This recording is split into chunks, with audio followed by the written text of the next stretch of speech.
আমার নানা পাকিস্তান আমলের একজন ঠিকাদার ছিলেন। সাথে সাথে বোতলে জিন বন্দির দক্ষতা থাকার কারণে তাকে গ্রামের লোকজন ফকির নামে চিনত। এই কাজটি অত্যন্ত ঝুঁকিপূর্ণ। জিন যদি কোনোভাবে ছাড়া পেয়ে যায় তাহলে আমাদের সমূহ ক্ষতি হওয়ার সম্ভাবনা থাকে, কিন্তু নানা সচেতন থাকার কারণে সেই ধরনের কোনো ঘটনা ঘটেনি। নানা বলেছিলেন তিনি খুব অল্প সংখ্যক জিনকেই বোতলে পুরেছেন। এটি একটি সাধনার মতো এবং সাধারণত সূরা পড়ার মাধ্যমে করা হয়। বলা হয়ে থাকে এই পদ্ধতিতে শুধু বদ জিনরাই কাবু হয়ে যায় এবং অকারণে কারো উপর চড়াও হয় কিংবা মেয়েদের উপর ভর করে, সে সমস্ত জিনদেরকে আর কি বধ করা যায়। প্রত্যেক জিনই বোতলে বন্দির পর ছেড়ে দেবার জন্য আকুতি মিনতি করতে থাকে। নানা সবাইকে তওবা করিয়ে ছেড়ে দিত। তবুও নানা গ্রামে গেলে খুব সতর্ক থাকতে বলতেন। বলা বাহুল্য যা কিছু কথা উল্লেখ করা যেতে পারে, যেমন পুকুরে একা একা গোসল করা যাবে না, সন্ধ্যার পরে চুন চুল এই জাতীয় শব্দ উচ্চারণ করা যাবে না, রাতের বেলায় মাছ মিষ্টি খেয়ে সুপারি চাবানো যাবে না, গভীর রাতে কেউ ডাকলে তাকানো যাবে না, সে ডাক যদি 3 বার হয় তাহলেই তাকানোর হুকুম আছে। নানার গলার স্বরে কেউ ডাকলেই তার মিষ্টি কথায় না ভুলে তার ছায়া এবং পায়ের পাতা দেখে নিশ্চিত হয়ে তারপরে বুঝতে হবে যে সে মানুষ কিনা। নারী ভয়ে সন্ধ্যার পরে বের হতো খুব কম, আমাদেরকেও দিত না। আমরা ছোট মানুষ ভয় থেকেও রাতের আধারে গানের কলি খেলার ঝোঁকটাই বেশি ছিল।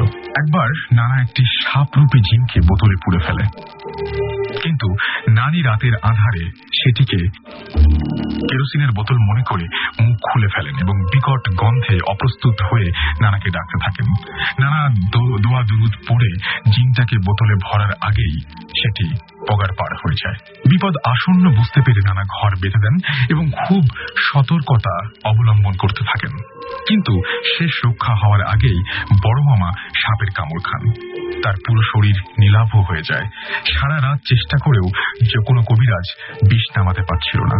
সোনার ঢোলক ব্যবহার করে সাপে কামড়ানো রোগীকে বাঁচানো যায় বলে গ্রাম দেশে প্রবাদ আছে। নানা সেই চেষ্টাও করেছিলেন, কিন্তু তাতেও ফল হয়নি। তারপর একদিন মামার জ্ঞান ফিরল। তার নীলাভ বর্ণ তখন আর নেই। আচমকা সুস্থ হওয়ার ঘটনায় পুরো গ্রামবাসী অবাক। নানাও স্বস্তির নিঃশ্বাস ছাড়লেন।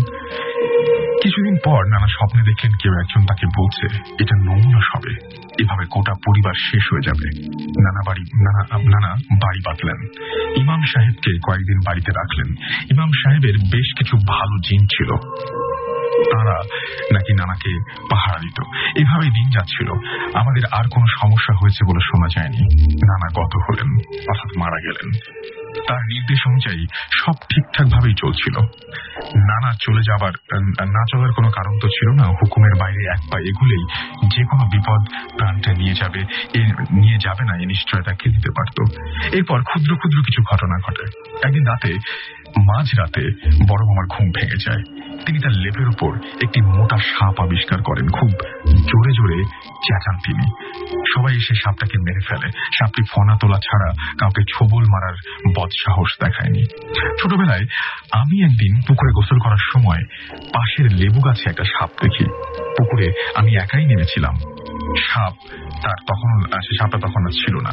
আমি চিৎকার করলাম। সাপটির দিকে তাকিয়ে সবাই আসার আগে সাপ কোথায় যেন উধাও হয়ে গেল। ভয়ের কথা হচ্ছে সাপটির দিকেই আমি সবসময় তাকিয়েছিলাম, সেদিকে আমি কোথাও যেতে দেখিনি, বাট সেটা অদৃশ্য